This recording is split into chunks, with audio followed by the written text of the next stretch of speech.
दोस्तों, इंडिया और south Africa के माबेन होने वाले आज के मैच का नतीजा आ गया, जिसमें इंडिया की टीम ने शानदार कामयाबी हासिल की और इसके साथ ही ताज़ा तरीन पॉइंट टेबल भी सामने आ गई है। पाकिस्तान के पास स्टिल चांस सेमीफाइनल के लिए क्वालिफाई कर सकती है।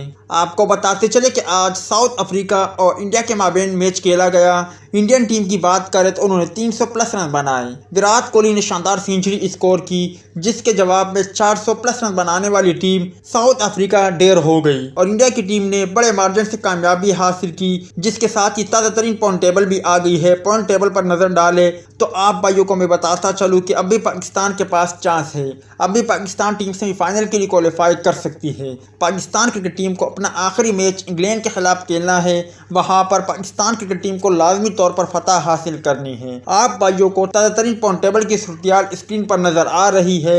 आप भाइयों को इससे अंदाजा हो जाएगा इंडिया की टीम तकरीबन क्वालिफाई कर चुकी है। अगर पाकिस्तान की टीम सेमीफाइनल के लिए क्वालिफाई करती है तो उनका मुकाबला इंडिया से होगा।